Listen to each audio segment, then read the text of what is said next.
사실은 마약 퇴치 운동가라고 명명을 해준 분은 누구냐면 김현정 씨예요.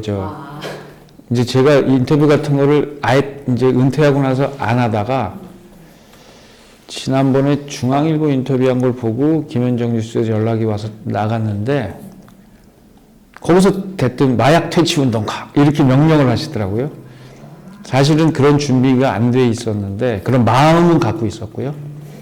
근데 또 이 호명을 하니까 또 이렇게 변화하는 힘이 있잖아요. 그래서 그 이후에 연락이 참 많이 들어오셨어요. 그래서 연예인도 있고 기업인도 있고 사회운동가도 있고 연예인 중에서도 아주 그 깨끗한 연예 활동을 하는 분도 있고 본인이 마약을 해서 처벌받았던 분도 있고 또 운동선수 이런 분들도 있고 아주 다양한 분들이 연락을 오시고 차인표 씨가 연락이 왔어요. 연락이 와서 옛날에는 같이 소주도 한잔하고 그랬던 사이인데 형님 그 인터뷰 봤는데 정말 요즘 너무 걱정이 됩니다. 그러면서 특히 연예인들도 참 많은 것 같아요.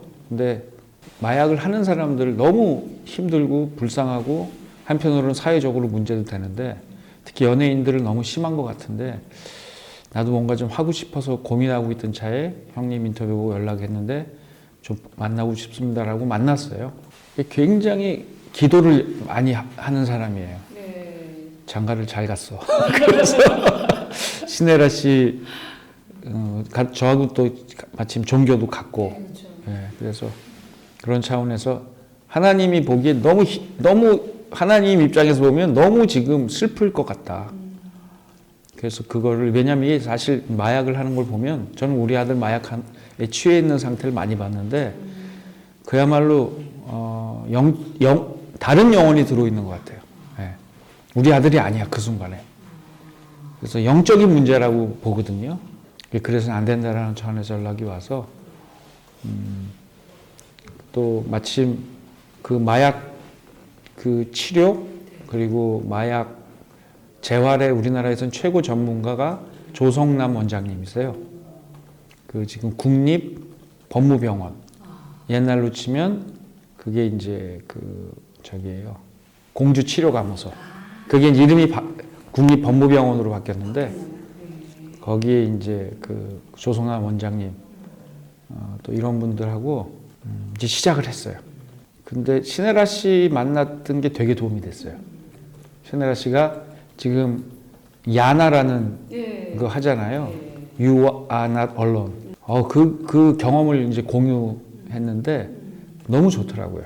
2년을 준비했대요. 그리고 원칙이 허브 기능을 한다. 그래서 아주 다양한 이 고아들을 돌보는 운동에 여러 기관과 단체들과 연대한다. 제가 원래 정치할 때도 연정했잖아요. 많이 그래서 그것도 제 컨셉하고 맞고 연대한다. 그리고 중앙에 직원은 최소화한다. 그리고 이제 이 운영비는 보니까 차인표 씨, 신혜라 씨를 포함한 그 야나의 함께 모여서 이걸 만드신 분들이 그분들이 전적으로 운영비는 다 되더라고요. 십시일반으로. 그리고 문을 열었더니 기업 후원들이 엄청나게 많이 들어온대요. 100% 후원금은 외부 후원금은 100% 다 이 운동에 돌봄에 다 쓴다라는 원칙을 명확하게 지키고 지금도 딱 2명밖에 없대요. 직원이. 그 직원 2분과 나머지 재능 기부 하시는 이 코어 그룹. 이분들이 재능도 기부하고 사실은 운영비도 기부하는 거죠. 그렇게 운영하는 걸 보면서 우리도 굉장히 좋은 우리나라에 지금 마약 치유 운동 하신 분들이 많아요. 근데 그게 지금 뿔뿔이 흩어져 있고 한데 그거를 우리가 허브 기능을 하면서 다 연결해 드리고 그러면서 여기에 이제 재능 기부와 자신의 부를 이렇게 기부하실 분들이 모여서 저희는 종교가 같은 공통점이 있어서 기도 모임으로 시작을 했대요. 거기도 2년 동안 기도 모임을 했대요. 그래서 저희도 이제 드디어 기도 모임을 시작을 이번 주 일요일 날 해요. 처음 그동안 막 해서 이제 그렇게 하면서 여기에 어떤 일들을 어떻게 할 건지에 대한 고민을 이제 만들어 가는 거죠. 그리고 최소한의 중앙 운영 그리고 100% 이 도네이션에 대해서는 100% 마약 치유 운동으로 다 쓰는 그런 것들을 그 벤치마킹해서 하려고 하고 있습니다. 2017년에 알게 된 거는 제가 이제 도지사 시절에 독일 가 있다가 얘가 걸려서 알게 된 거거든요. 그러고 나서 이제 재판을 받고 이제 나와서 그때 집행유예를 선고받았거든요. 그때는 놀랬고 사실은 이제 놀래고 얘가 마약을 끊었다고 생각을 했는데 그전에는 제가 얘가 마약을 하는 것도 몰랐고 그 모습도 못 보고 그냥 이제 숨어서 하다가 검거가 된 거죠. 정말 놀란 거는 그 이후에 이제 다시 그 집행유예 기간이 끝나고 나서 마약을 다시 손을 댄 거예요. 그래서 그때 놀란 게 1번, 그 다음에 이제 화가 나는 게 2번. 이렇게 순차적으로 3번, 그 다음에는 이제 포기 아니면 좀 어찌할 바를 모르는 이런 것들이 이렇게 순차적으로 찾아와요. 놀랬죠. 더 이 얘기를 해봐야죠. 근데 그 본인의 삶에 만족을 못했겠죠.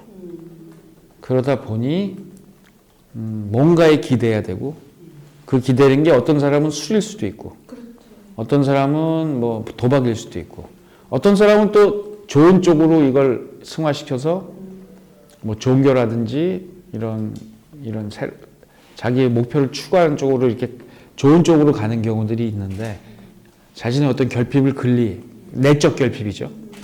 그렇게 승화시키는 방법이 있는데 또 한쪽은 내적 결핍을 이런 그 아주 이 자극적인 도파민 이런 쪽으로 이렇게 술, 도박 뭐 이런 쪽으로 이제 가는 경우가 있는데 저희 아이는 그랬던 것 같아요. 그리고 이게 마약, 그러니까 이게 물질의 부족이 아니라 이거는 정신적인 결핍 또 영적인 결핍 이런 거라고 생각이 들어요. 네. 그러니까 그게 처음에 놀래죠. 그리고 나서는 이제 화가 나는 이유가 뭐냐면 자꾸 거짓말을 하거든. 걸리고 막 야단 맞고 다시는 안 할게요. 그리고 또 하고 이게 반복이 되면 시간이 흐르면서 이게 이제 약의 강도도 세지고 거짓말의 강도도 세지고 그때 이제 배신감을 느끼고 그때 이제 고민을 하죠. 그때 가족들이 두 가지를 할 거예요 아마. 하나는 포기. 근데 포기는 다 같은 포기인데 아이를 아예 이제 가족을 완전히 포기하는. 그렇지만 두 번째 방식을 저희는 택한 거죠. 우리 스스로 할 수 있다는 생각을 포기한 거예요. 우리 스스로 못한다. 저는 이 방법으로 절대로 그냥 포기하면 안 되고요. 우리 스스로 할 수 없다라는 거를 포기, 그걸 인정하는 게 치료의 시작이 되더라고요. 그래서 아이가 이제 본인도 느끼는 거죠. 아, 이러다 영원히 못 끊고 이러다 죽겠구나. 그러니까 이제 자수에 대해서 생각을 하게 되고 권유하고 자수를 하게 된 거죠. 지금은 일단 감옥에 있으니까 감옥에 2년 6개월형을 선고를 받고 아쉽게도 1심에서 저희는 그냥 뭐 항소도 안 했는데 아니 검찰이 그 치료감호 청구를 해서 법원이 받아줬는데 또 항소를 하는 바람에 지금 안양교도소에 수감돼 있어요. 그러면서 재판을 지금 이제 기다리고 있는 상황이거든요. 일단 약은 못 하니까. 그래서 단약의 상태이지만 단약 갖고는 되지 않아요.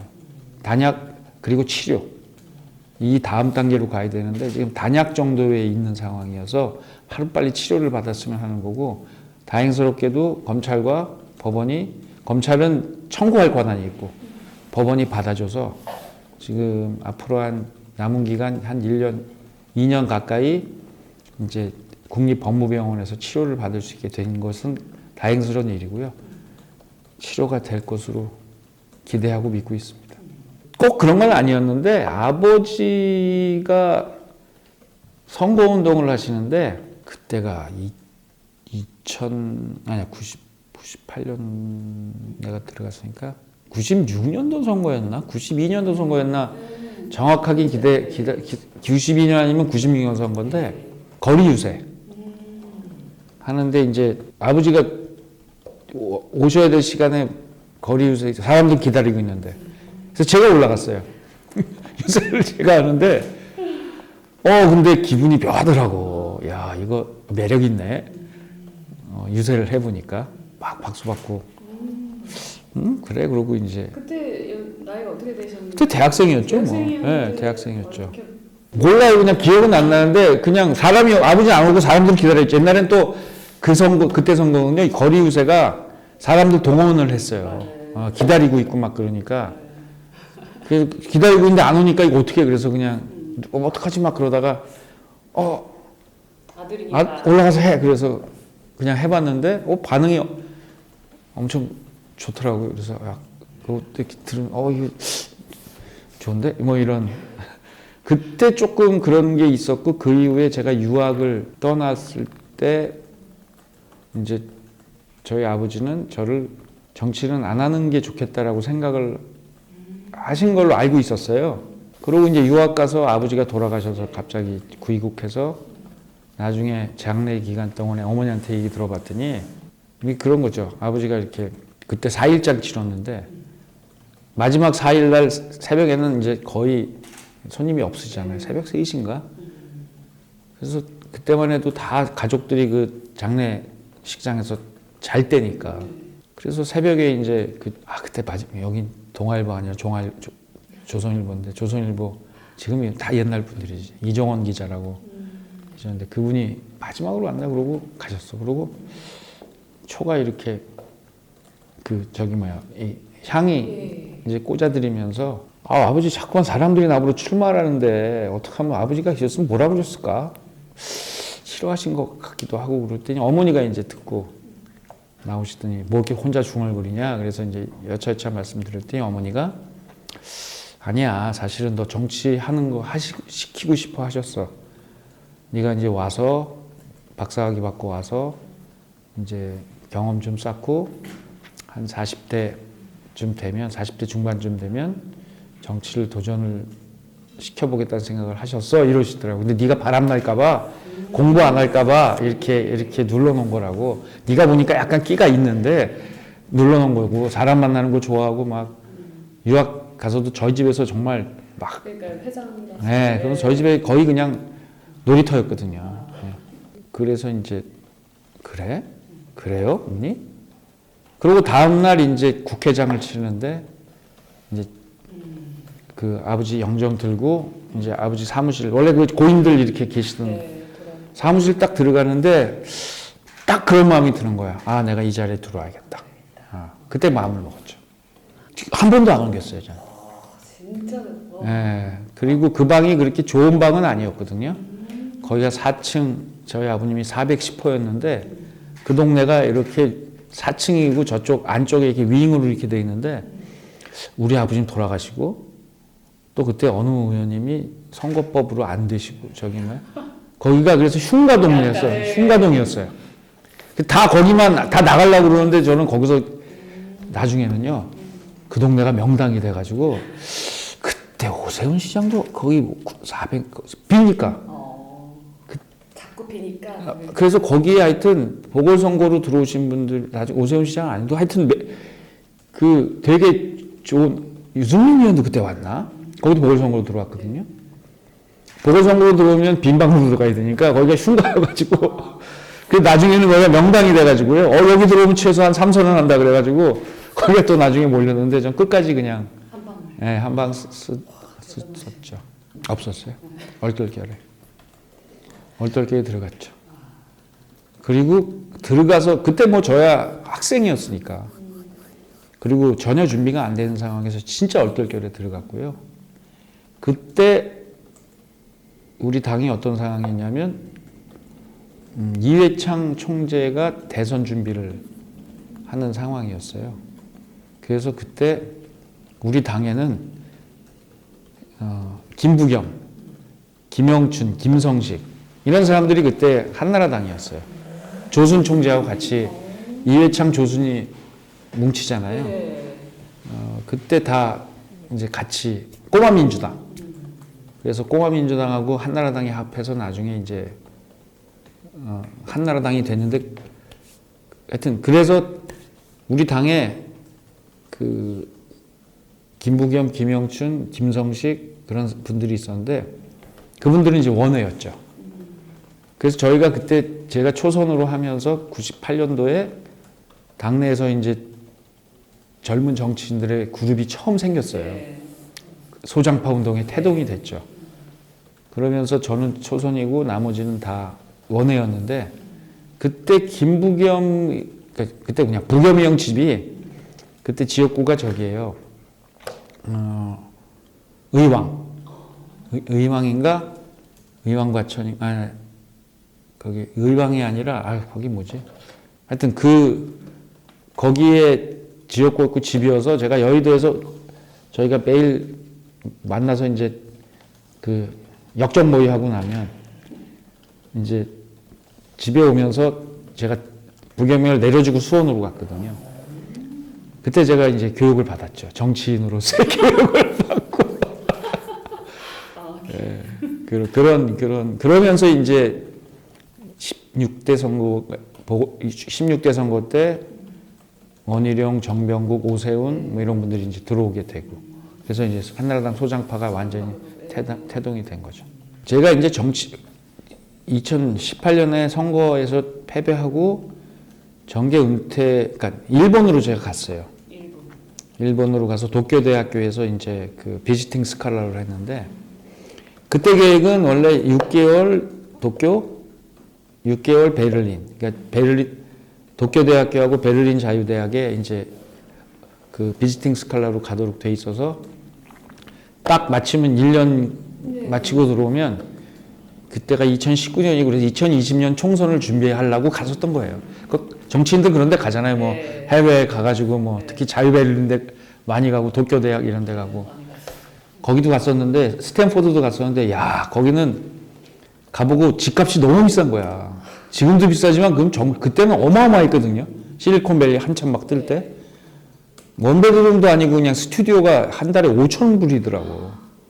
근데 그래서 여긴 못 오겠다 하고 이제 결정한 게 도쿄대학교하고 자유베를린 대학교를 했는데 가 있는 동안에 도쿄에 생각이 바뀐 거죠. 내 이제 정치를 은퇴해야 되겠다. 새로운 삶을 살자. 두 가지 요인이 있었어요. 첫 번째는 문재인 대통령이에요. 저는 문재인 대통령이 경기도의 당 대표 시절에 2017년도에 18년도에 경기도를 2번 방문하셨어요. 2017년.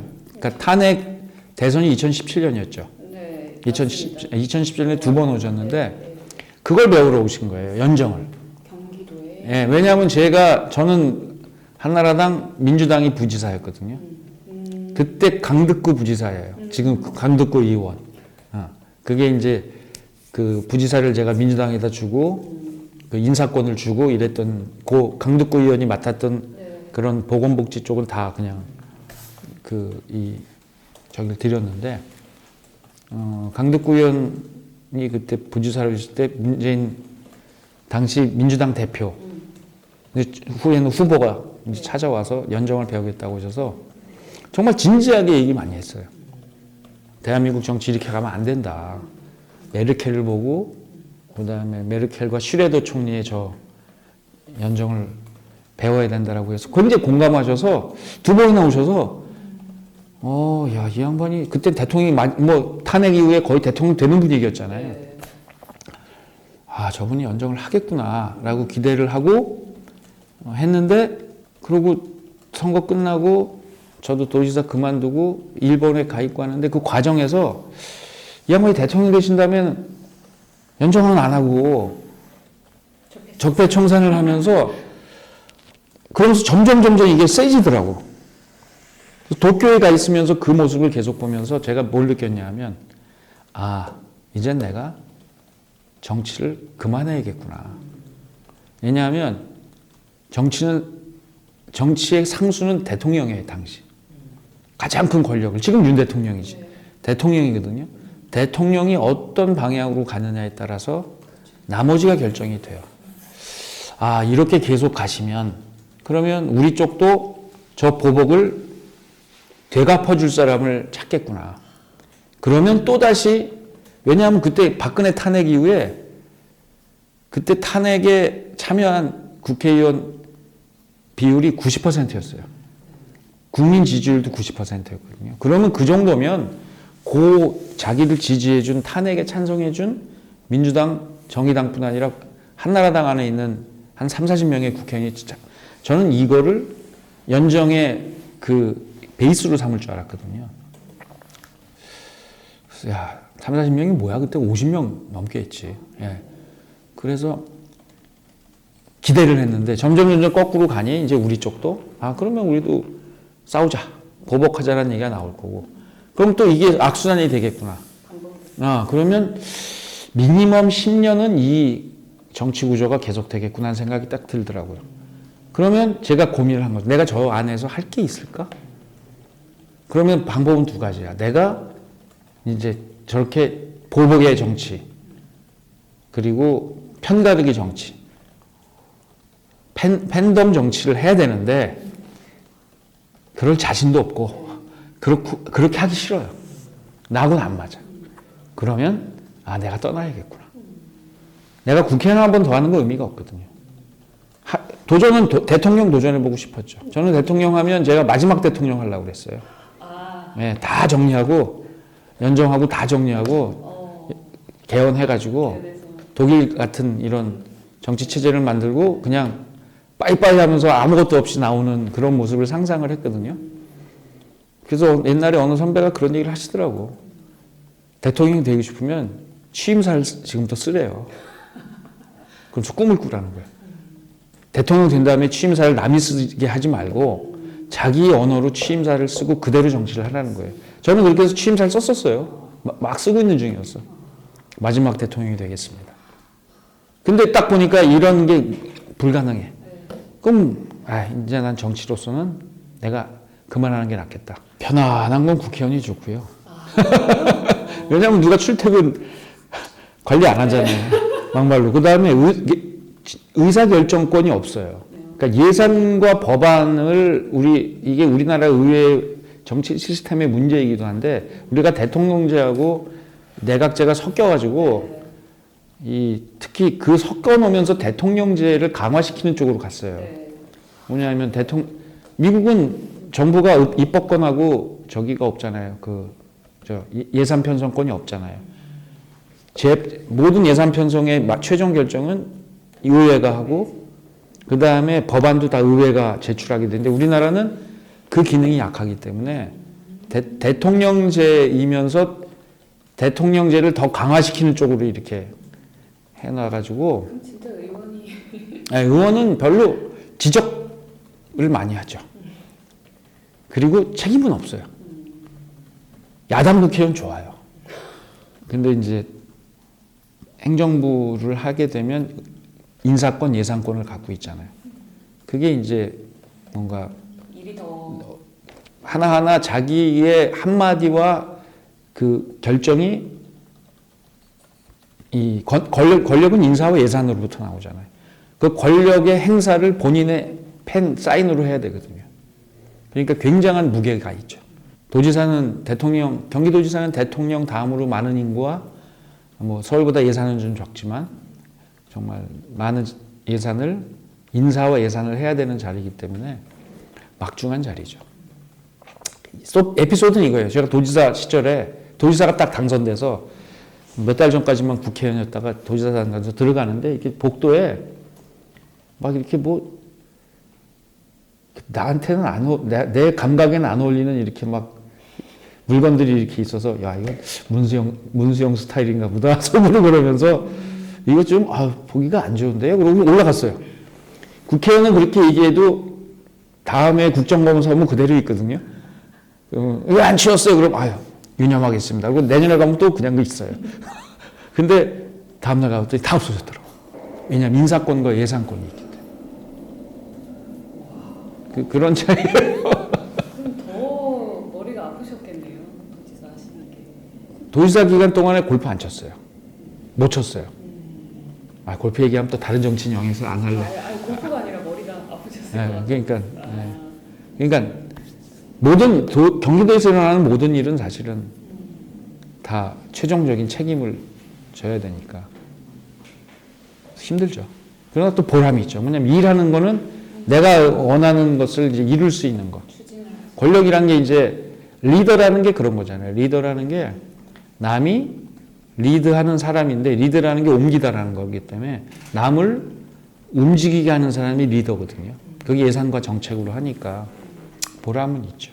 제가 이제 은퇴한다니까 다들 깜짝 놀라는 분위기였죠. 같이 이제 제가 재혼한다고 할 때 깜짝 놀래고 은퇴한다니까 또 깜짝 놀래고 우리 아들 신고했다니까 깜짝 놀래고 사람들이 계속 깜짝 놀래고 그랬어요.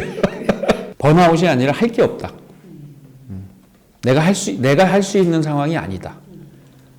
저는 대통령이 돼서 대통령제를 없애버리고 싶었는데 그럴 수 있는 상황이 아니다라는 판단이 들어서 그만뒀고 경기도지사 할 때의 경험이 굉장히 큰 또 다음 단계로 가는데 도움이 됐던 게 제가 한 게 일자리 도지사였어요. 그래서 일자리를 만드는데 청년 일자리 만들고 지금 하는 정책들 이런 것 뭐 문재인 정부도 그렇고 우리 정부에서 지금 하고 있는 우리 정부니까 이상하다. 윤 대통령 정부에서 하는 것도 지금 청년 정책 이런 것들은 경기도에서 시작한 게 굉장히 많거든요. 그리고 또 이제 제가 역점적으로 했던 거는 그 스타트업 육성. 그래서 스타트업 육성하는 스타트업 캠퍼스 같은 거 만든 거, 생태계 만든 거 이런 걸 했는데 결국 제가 그 사업을 하고 있잖아요. 똑같이 그 일을 하고 있어요, 전혀. 그래서 야 이게 그때도 이제 내가 할 수 있는 게 없는 그리고 점점점 더 그냥 속으로 더 후져질 것 같은 이 판에서 나오자. 그리고 새로운 판으로 가자. 그래서 간 거죠. 없어요. 저 하는 일 오늘은 그게 인터뷰가 아니라서 그렇지만 제가 여기서 하는 일 들으시면 저 인간이 정말 안 돌아가겠구나. 아니 저희 그 선거 때마다 지금 저 2018년에 은퇴하고 20년 선거 있었죠? 22년 도지사 선거 있었죠? 이럴 때마다 얼마나 많은 분들이 특히 지난 도지사 선거 때는 뭐 여론조사 해보고 돌려봤을 거 아니에요. 근데 와요. 그럼 오시라고 그래요, 다. 그래서 요새 하는 일을 알려줘요. 그러면 그냥 가세요. 이 인간이 안 하겠구나. 옛날에 그 어떤 분이 그 정치 안 하신다고 그러고 토굴로 가셨잖아요. 토굴로 가면 거기서 곰도 아닌데 며칠을 살겠어, 거기서. 토굴에서 나올 수밖에 없거든요. 정치를 하게 될 수밖에 없어요. 근데 정말 다른 영역으로 가서 자기의 분야를 개척을 하면 그게 제가 돌아갈 이유가 없죠. 이게 훨씬 재밌고요. 재밌는 게 뭐냐면 안 싸워도 돼요. 연정이야, 이거는. 그야말로 저는 하고 있는 게 젊은 CEO들하고 같이 일을 하거든요. 그래서 저희는 거의 공동대표 체제예요. CEO는 정말 젊은 CEO는 내부 일을 쫙 하고 저는 바깥에 일을 해주고. 그러니까 이게 딱 묶이니까 서로 이건 환상이에요. 그래서 제가 어디 인터뷰에도 그런 얘기를 했어요. 아빠하고 창업해라. 아빠 친구하고. 아빠하고는 안 되고. 아빠하고는 안 되고 아빠 친구나 삼촌 친구하고 해라. 그 모델이 되게 좋아요. 서로의 부족분을 무조건을 맺어주고. 저는 지금 30대처럼 일 못하거든요. 제가 30대 국회의원 할 때 진짜 정말 열정적으로 일했는데 지금 제 파트너들 보면 잠을 안 자. 쟤도 언제 자지? 한두 비즈니스 모델과 일에 10년을 갈아 넣는 거지. 그래야 성공할 수 있거든요. 근데 저는 못해요. 밤잠 안 자면 저는 못 견디고요. 그러니까 이제 지금은 대신 그 일은 거기가 하고 이제 이런 바깥에 네트워킹과 펀딩하고 이런 거는 제가 이제 해주고 이게 절묘하게 맞는 거죠. 그 대신 대부분의 회사, 거의 대부분의 회사는 다수의 지분은 다 액팅 CEO가 갖고 있어요. 저는 소수 지분을 갖고 있어요. 일하는 사람이 많이 가져야죠. 빅케어는 이미 매각을 해서요. 끝났어요. 저는 빅케어하고는 이제 아무런 관련이 없고요. 로 아직 그거는 그건 이제 수정을 해야 돼요. 예. 그리고 이제 작년에 그 빅케어의 미래에 대해서 이제 코파운더하고 토론을 해서 블록체인, 그 다음에 가상화폐 이런 쪽으로 가서 캐시플로우를 가져오고 거기서 이제 새로운 방향으로 가겠다는 결정을 했어요. 그러고 나서 제가 이제 고민을 했죠. 이 방향은 내 방향이 아닌 것 같다라고 생각을 하고 이제 제가 CEO를 그만두겠다는 얘기를 하고 그랬더니 당분간은 좀 맡아달라고 해서 그렇지만 난 다른 일을 같이 하겠다고 하고 그때부터 이제 지금 하는 일들에 대한 창업을 하게 됐고 그러다가 제 지분까지를 관심 있는 분한테 다 매각을 한 거죠. 그래서 지금은 지분 하나도 없고요. 지금은 회사를 제가 그래서 여러 회사를 지금 만들었어요. 지금 현재 하나, 둘, 셋, 넷, 5개. 네. 그리고 지수사까지 6개. 펜이 있으면, 근데 그거 뭐 내용이 중요한 건 아니니까. 사진 찍으실 거리는 되겠다, 이거 적으면. 저 방에도 이거 있거든요. 그거를 다 쓰시려면 제 비즈니스, 그러니까 쉽게 얘기하면 그냥 여기에선 제가 하던 것 중에 일자리와 관련된 일을 또 하고 있어서요. 일자리와 관련된 회사를 하나 만들고 그 회사와 같이 시너지가 되는 회사를 묶어서 하나의 펀드를 구성하고요. 그 다음에 모빌리티, 그러니까 이게 되게 재밌는 건데요. 저희 집안은 버스 하는 집안이었잖아요. 네. 모빌리티 강해요. 관심이 많은데 젊은 친구 하나가 이제 계속 유심히 보는 아주 브라이트한 친구가 있어서 아직 진짜 이제 30 됐나? 29인가 그런데 서울대 컴공과하고 경영학과 애들 셋이 만든 회사예요.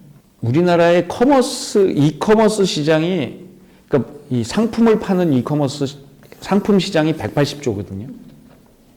근데 그걸 다 지금 과거에는 백화점, 뭐 편의점, 백화점 그다음에 마트 이런 데서 팔던 게 지금 다 그게 쿠팡과 쓱닷컴 이런 데 넘어가잖아요. 이게 지금 이커머스로 넘어가고 있는 중이거든요. 근데 이 180조에 버금가는 130조짜리 시장이 아직 이커머스가 안 되는 시장이 있어요. 자동차 시장이에요. 자동차 시장은 아직도 현대차 살려면 현대 영업소 방문해야 되고 테슬라 살려면 테슬라의 사이트로 들어가야 되고 벤츠 살려면 벤츠 사이트에 들어가야 되고 왜 그거를 이렇게 사냐. 쿠팡처럼 딱 치면 나 3천만 원짜리 차 비교해줘. 쭉 나 그럼 이거 탈래. 자, 나는 이번 달은 이거 타고 다음 달은 이거 타고 나 구동 모델 할래. 이런 것들이 전혀 안 되거든요. 그거를 이제 시작을 했어요, 제가. 그 회사 이름이 모빌리티라는 회사인데 그 회사는 누구하고 만든 회사냐면 젊은 오토바이를 이걸 하더라고 애들이. 그래서 그 오토바이 회사가 이걸 성공을 했어요. 이 20대예요, 근데. 우리나라 그 라이트바겐이라는 회사인데 그 회사가 오토바이 중고차부터 시작해서 신차까지를 다 뚫었어요. 그래서 얘네들이 저한테 좀 앞으로 더 크게 하는데 좀 도와달라고 그러길래 내가 도와줄게. 근데 그거 거기서 멈추지 말고 우리 자동차 하자. 그럼 나하고 공동 창업하자. 그래서 이제 그 회사 이름은 무빌리티예요. 무빌리티. 그러니까 모빌리티에서 B를 V로 바꾸면 무브의 LITY 하면 무빌리티가 되거든요. 모빌리티라는 회사, 그다음에 중장비 렌탈하는 회사, 하나는 지금 마켓컬리하고 콜라보를 해가지고 이제 이대병원에 들어가는데 무인 인공지능 냉장고 되게 재밌어요. 아마존고가 실패한 거예요. 그 아마존고가 이 제프 베이조스가 한 8년 전쯤에 그냥 들어오면 물건 다 집어서 가면 계산되는 그 세상을 꿈꿔서 했는데 결국은 뭐 20개인가 만들고 끝났는데 왜 실패했냐면 데이터 양이 너무 많아요. 사람이 들어오면 이 사람을 다 인공지능 카메라 이렇게 보면서 분석을 해서 저 사람 뭐 집었다 그리고 나갈 때는 자동 결제가 되는데 이 데이터 양이 너무 많아서 실패했는데 우리가 그거를 이제 업그레이드를 시킨 거지. 왜 입구에다 달아? 그래서 우리가 냉장고에 달았어요. 그 냉장고 앞에 가서 내 앱을 딱 아이덴티파이면 냉장고 문이 딱 열려요. 또는 크레딧 카드를 꼽으면 냉장고 문이 딱 열려. 그럼 그때 물건을 아무거나 짓고 닫으면 그냥 결제하는 거거든요. 예. 그래서 그걸 이제 가만있어, 이거 마켓 관리더라고 얘기해도 되나? 걔네하고 뭐 서명한 거 있는데. 그거 안 되겠다. 이대목동병원도 되게 괜찮네요. 예, 어쨌든 병원에서도 그 목동병원 말고 저기 아, 거기 본병 서울병원 있잖아요, 공항 앞에 있는 거. 예, 그래서 그게 이제 인공지능인데 그거에다가 이제 비슷한 다른 인공지능 그 이 회사하고 인공지능하고 같이 묶여있는 게 로보틱스거든요. 이제 우리나라 회사 중에 그런 회사들이 있어요. 고스트 로보틱스라는 전 세계에서 가장 강력한 저 미국의 회사에다가 여기 AI 신경망을 개발을 해서 거기다 실었어요. 청와대하고 계약을 했거든요. 이 경호로 쓰이는 이런 회사. 또 인공위성이 엄청나게 많이 쐈잖아요. 예. 그거가 인공위성끼리 부딪히지도 않도록 하는 알고리즘 개발하는 회사. 이런 회사들 우리나라 스타트업들이에요. 예. 대단해요. 그래서 이 회사들을 지금 묶어서 이제 딥테크 펀드를 만든 거죠. 그래서 이렇게 창업도 하고 펀드도 만들고 그러면서 이제 엑셀러레이터 VC들하고 협업을 해가지고 이 회사들 키우는 거. 그게 지금 제가 하고 있는 일이라 지금도 막 이런 사업하시자는 분들이 젊은이들이 찾아와요. 소문이 나가지고요. 거기 가면 길이 있다. 길이 있다. 근데 저는 사람을 보죠. 아이템은 나중이에요. 사람을 보고 사람이 정말 좋은 사람이다. 그러면 얼마든지 저희가 갖고 있는 인프라 여기에는 스타트업 창업하는 걸 평가하는 스타트업이 또 있어요. 그리고 나중에는 결국은 펀딩인데 펀딩하는 것도 인프라를 만들어 놔가지고 그냥 남경필한테 오면 어느 정도 시작하고 이게 쭉 앞으로 나가는데 다 도움이 된다라는 이게 소문이 나가지고 요즘 많이 들어오세요. 그래서 얼마나 더 만들지 모르겠어요. 진짜 대표님이시네요. 네. 그리고 그거를 제가 갖고 있는 창업한 지분을 JNKP란 이따 명함 드릴게요. JNKP란 홀딩스를 만들어서 거기다 다 지금 집어넣었어요. 제 개인 회사고요. 거기서 이제 번 돈으로 제가 마약 치유 운동이나 이런데 이제 재원으로 쓰고 마약 치유 운동 하시는 분들 또 사회적으로 이제 일을 하는데 제가 기도 중에 있어요. 이 중에 하나님 주신 것 중에 얼마나 제가 다시 해야 될지 이제 기도하고 있는데 그래서 거기에서 이제 또 제가 뜻하는 마약 치유 운동 같은데 지원하고 하는 일을 거기서 하려고 지금. 그리고 그 젊은 친구들도 이 생각에 동의한 사람들만 하고 있어요. 얘네들 돈 벌면 남주자. 지분 중에 또는 매출 중에 다 사람마다 사람이 다르기 때문에 종교도 다르기 때문에 어떤 사람은 11조 하는 마음으로 헌금하는 사람이 있고 어떤 사람은 그냥 사회 공헌으로 도네이션 하는 사람이 있고 그러나 다 마음속에 그거를 스스로 정리를 해서 어느 시점에 나하고 소통을 하자. 그리고 약속을 지키자. 그렇게 해서 지금 하고 있는 친구들이에요. 그것만 제가 동의를 구하거든요. 이건 기사에 쓰지 마시고요. 네. 제가 이혼한다고 그럴 때 이혼 뉴스가 딱 나가니까 친구들이 엄청 전화가 왔어요. 그래서 위로 전화 온 줄 알았더니 축하한다. 그냥 저는 그 우리 아내도 저하고 나이 차이가 4살이니까 거의 이제 50대 중반이고 거기도 아이가 하나 있고 네. 근데 서로 그런 것들이 서로를 이해하는데 굉장히 도움이 많이 됐고요. 신앙적으로 또 저를 이끌어주는 역할을 해요. 그래서 그냥 제가 이건 뭐 기독교 인터뷰는 아니지만 모든 게 또 다 종교라는 차원에서 보면 사실 천국과 지옥이 어떤 게 천국이냐면 내가 믿는 신 하나님의 질서 하에 있으면 천국이고요. 하나님의 질서가 없는 곳이 지옥이에요. 그래서 천국과 지옥을 꼭 죽어서만 가는 게 아니야. 살아서도 경험하고 살아서 이 지옥 같은 일을 지옥 같다 그러잖아요. 경험하거든요. 근데 이거를 연습을 하는 거죠. 그래서 천국을 많이 연습하면 천국으로 가요. 지옥을 많이 연습하면 지옥으로 가거든요. 그래서 저희가 이제 결혼하면서 한 건 크게 그거예요. 우리 집을 작은 천국을 만들자. 그래서 우리가 살아서 천국을 경험하자. 우리 아이들 또 우리가 또 이 바깥에 할 수 있는 일들 이런 거를 우리 가정을 통해서 천국을 경험을 하고 그 경험의 순간들을 늘려나가다가 이러다가도 가끔 지옥을 경험할 때가 있어. 우리 애 속썩이면 네. 지옥을 확 건너갔다가 다시 오거든요. 네. 이러다가 이제 죽으면 이제 영원히 천국을 가겠죠. 그래서 그냥 이 땅의 작은 천국을 우리 가정에서 만들어 보자라는 생각을 가지고 그렇게 사니까 되게 즐거워요. 집에 갈 때 막 너무 빨리 가고 싶어져요. 일단 얘가 치유가 돼야죠. 치유가 돼서 저는 우리 아이한테도 그 얘기를 할 거예요. 오늘은 갔다가 얘기를 못 하고 왔는데 다음 주에 가면 얘기를 할 거예요. 너 또 만약에 하면 아빠 또 신고할 거다. 그래서 치유해야 돼요. 치유가 되고 나면 그 경험을 바탕으로 마약을 한 친구들을 또는 빨리 빠지지 않도록 그리고 또 한 친구들이 다시 치유될 수 있도록 하는 그런 일을 같이 하고 싶어요. 희망은 많은데 안 될 걸 알아서. 근데 너무 이렇게 딱 자르시는 거 아니에요? 아니, 선거구제 개편 같은 것들부터 사실 시작이 돼야 되거든요. 근데 그런 게 이 선거를 앞두고 게임의 룰을 바꿀 수가 없어요. 그런 것들은 사실은 그냥 2024년 총선 끝나고 나서 바로 시작을 해야 돼요. 그래야 본인들이 앞으로, 그러니까 총선 앞두고 뭘 이렇게 했으면 좋겠습니다라는 건 지금 제가 볼 땐 다 그냥 레토릭이고요. 안 되고요.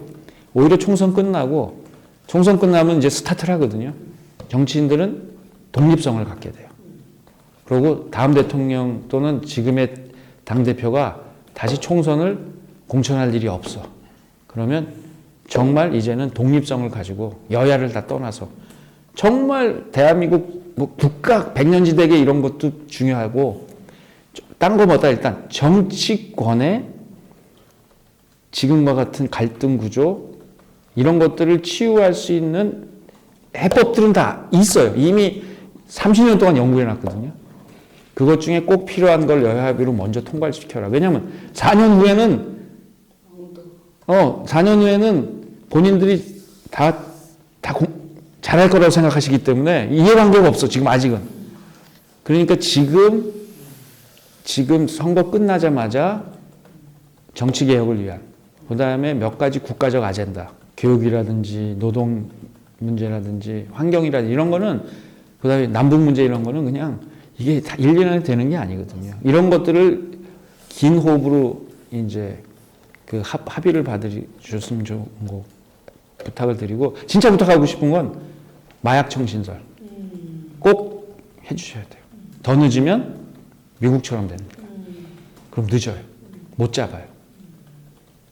그래서 꼭 여야 합의로 해야 될 일이 이런 백년지대계와 함께 그 중에 하나가 마약청을 신설을 하고 그 신설한 자리에 장으로는 여야 합의로 여의 인물도 아니고 야의 인물도 아니고 수사와 치유를 다 이게 세 덩어리가 필요하거든요. 예방해야 되고 하는 사람들 잡아야 되고 그리고 나서 한 사람들 치유하는 거.